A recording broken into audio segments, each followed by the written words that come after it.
Assalamualaikum warahmatullahi wabarakatuh. Perkenalkan, saya Kurnia dari Departemen Keperawatan Dasar dan Emergensi Fakultas Kedokteran, Kesehatan Masyarakat dan Keperawatan Universitas Gadjah Mada.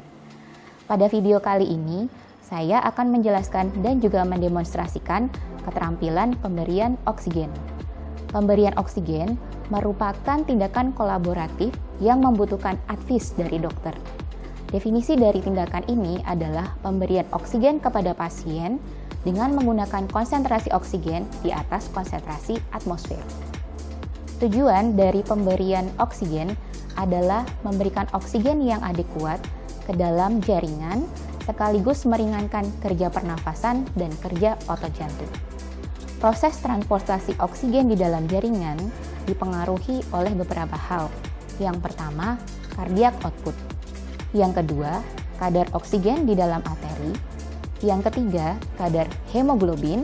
Dan yang keempat, kebutuhan metabolisme. Kebutuhan pemberian terapi oksigen dapat dikaji dengan menggunakan 3 cara. Yang pertama, melakukan pengukuran analisa gas darah. Yang kedua, melakukan pengukuran saturasi oksigen dengan menggunakan pulse oximetry. Dan yang ketiga, mengevaluasi kondisi klinis pasien. Dan jika pasien dalam keadaan sadar, perawat dapat menanyakan secara langsung kepada pasien mengenai respon mereka terhadap pemberian terapi oksigen. Ada 2 hal yang harus diingat di dalam pemberian terapi oksigen. Yang pertama adalah hipoksemia. Hipoksemia yaitu penurunan tekanan oksigen di dalam darah arteri atau PaO2. Yang kedua, hipoksia, yaitu penurunan konsentrasi oksigen di dalam sel dan jaringan. Kondisi hipoksemia dapat diketahui melalui nilai PaO2 dalam pengukuran analisa gas darah. Terdapat 2 macam pemberian terapi oksigen.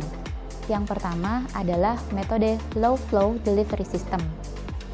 Konsentrasi oksigen yang diberikan pada metode ini merupakan campuran dari udara di dalam ruangan dan terapi oksigen yang diberikan, sehingga konsentrasi oksigen yang diberikan kepada pasien kurang presisi.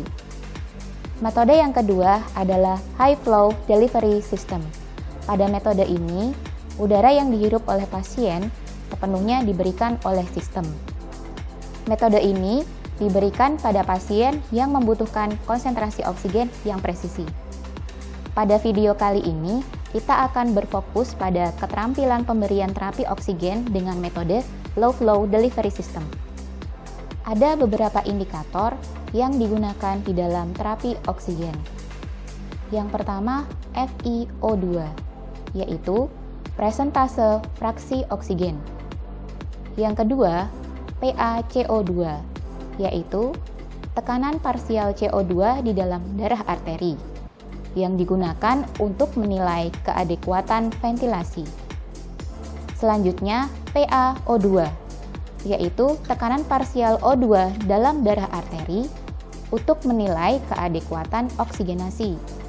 Selanjutnya, SaO2, yaitu saturasi oksigen arteri yang diukur dari spesimen darah.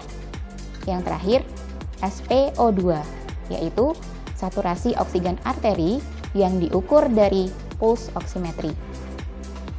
Saya akan memperkenalkan beberapa alat yang dapat digunakan dalam pemberian terapi oksigen dengan metode low flow delivery system. Yang pertama adalah pulse oximetry. Pulse oximetry digunakan untuk mengukur saturasi oksigen di dalam arteri atau SaO2. Alat yang kedua yaitu binasal.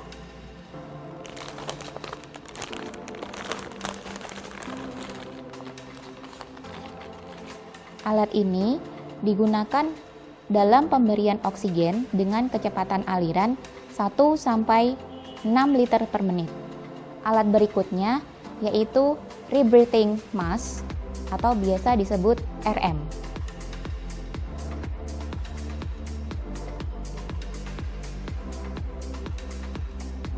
Masker RM digunakan untuk pemberian oksigen dengan kecepatan aliran 8-11 liter per menit. Alat berikutnya yaitu non-rebreathing mask atau biasa disebut dengan masker NRM. Masker NRM digunakan untuk pemberian oksigen dengan kecepatan aliran 10-15 liter per menit. Terdapat beberapa perbedaan antara rebreathing mask dengan non-rebreathing mask. Pada non-rebreathing mask, terdapat katup yang terpasang di sisi kanan dan kiri sungkup dan di antara reservoir dengan sungkup. Pada saat pasien melakukan inspirasi, katup yang berada di sebelah kanan dan kiri sungkup akan tertutup.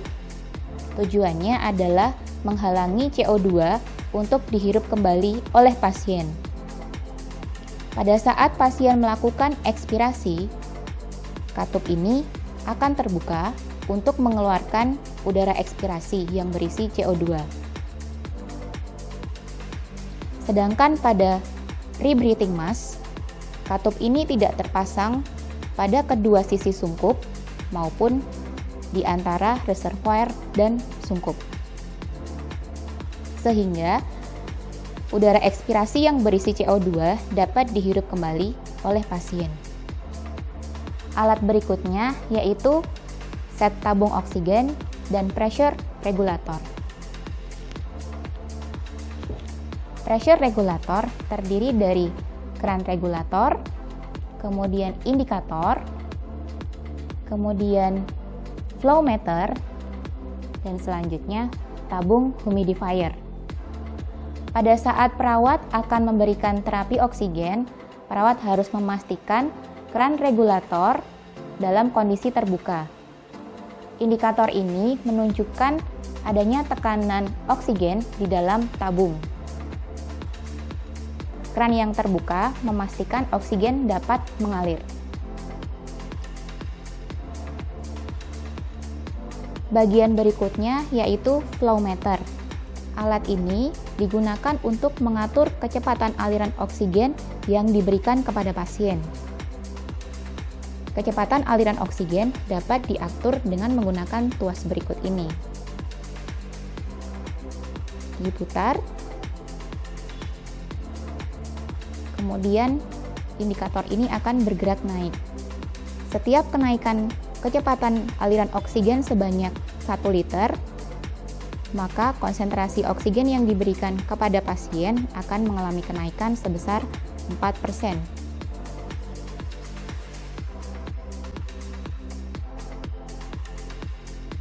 Bagian berikutnya adalah tabung humidifier yang berfungsi untuk menampung air steril, di mana air steril ini berfungsi untuk melembabkan oksigen yang berasal dari tabung.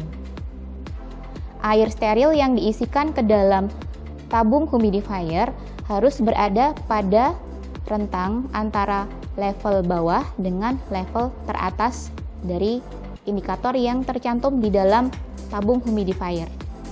Air steril di dalam humidifier harus diganti minimal 24 jam sekali.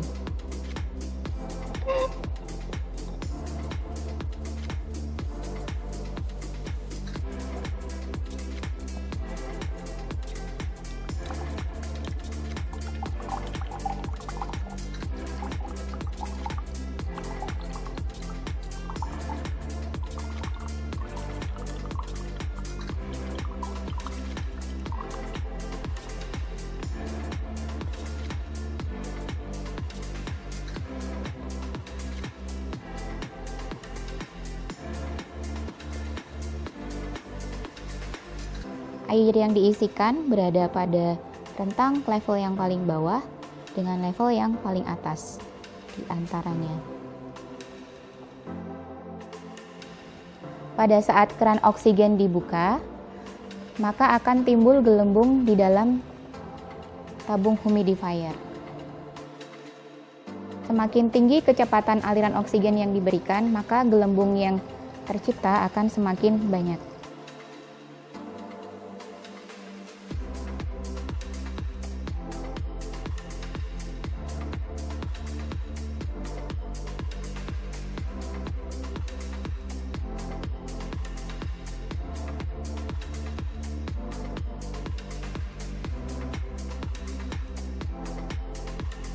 Selamat pagi Bapak. Perkenalkan, saya perawat Kurnia yang hari ini bertugas pada shift pagi. Sebelumnya boleh minta tolong Bapak untuk menyebutkan nama lengkap dan juga tanggal lahirnya. Permisi ya Bapak. Ya, tanggal lahirnya. Baik, dari hasil pemeriksaan AGD, Bapak diindikasikan untuk mendapatkan terapi oksigen melalui non-rebreathing mask atau NRM. Nanti saya akan membantu Bapak untuk memasang NRM-nya, dan kegiatan ini akan membutuhkan waktu kurang lebih selama 7 menit. Apakah Bapak bersedia untuk saya bantu? Bapak Eka, saya permisi untuk menutup tirainya terlebih dahulu.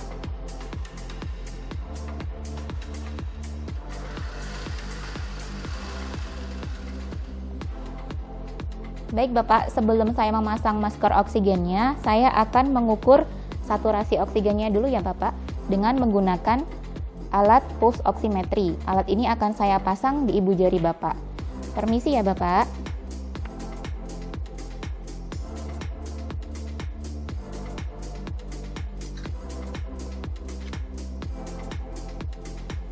Baik Bapak, hasil pengukuran dari pulse oximetry, saturasi oksigen Bapak sebesar 90%.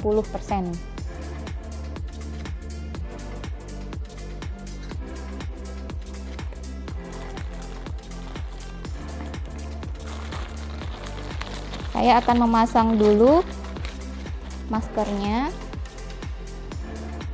ke tabung oksigen.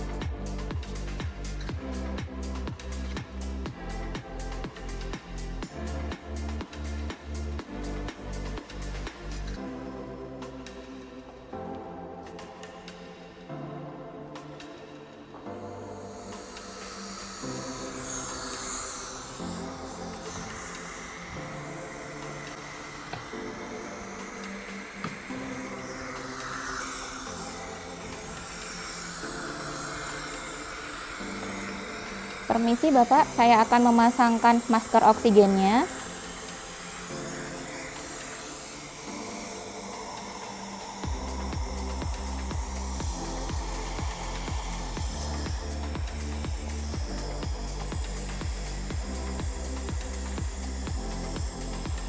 Baik, apakah sudah merasa nyaman untuk kekencangannya?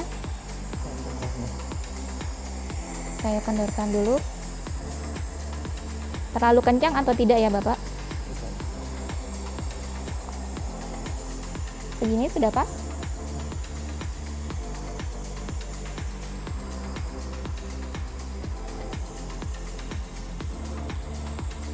Bagaimana Bapak? Apakah sudah merasa lebih baik?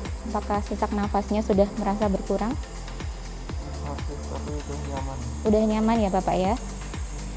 Baik Pak, oksigen sudah saya pasangkan. Saya akan kembali lagi ke sini nanti setelah kurang lebih 1-2 jam untuk melihat kembali apakah saturasi oksigen Bapak sudah naik atau belum.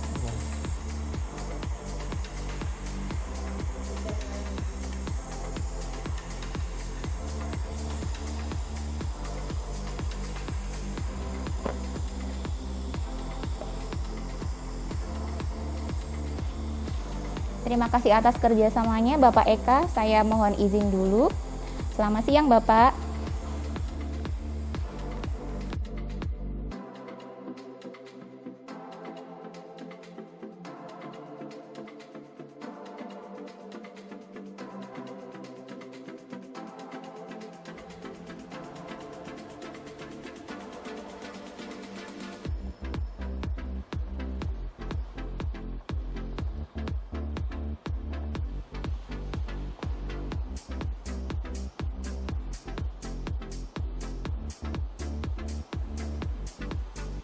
Permisi Bapak Eka, berdasarkan hasil AGD Bapak, dokter menyarankan untuk Bapak mendapatkan terapi oksigen menggunakan nasal kanu. Saya akan membantu Bapak untuk memasangkan selang oksigennya. Mungkin nanti akan terasa kurang nyaman sedikit. Mohon bantuan Bapak ya.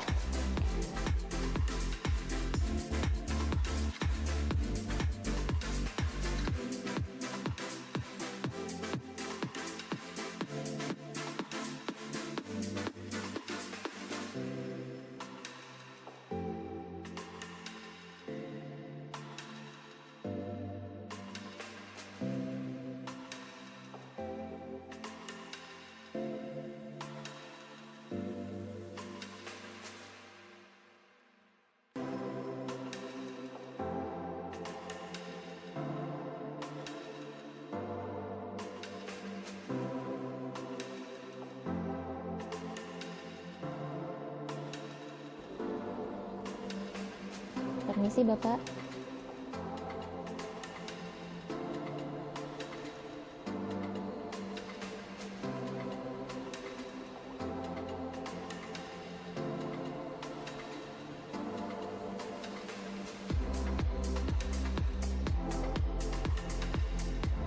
Apakah selangnya terlalu kencang? Tidak. Baiklah, akan saya pasang plester ya.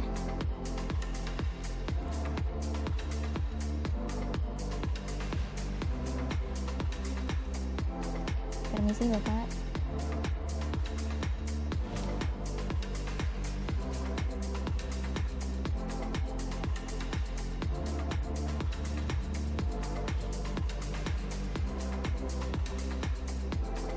Permisi.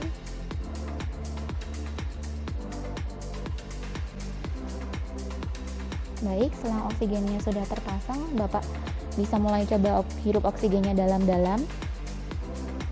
Apakah sudah terasa ada alirannya? Bagaimana perasaannya sekarang, Bapak? Baiklah. Terima kasih atas kerjasama Bapak. Nanti saya akan kembali lagi ke ruangan ini untuk melakukan pemeriksaan saturasi oksigen lagi. Harapannya nanti saat saya kembali melakukan pemeriksaan, saturasi oksigen Bapak sudah naik. Terima kasih atas kerjasamanya Bapak Eka. Selamat beristirahat.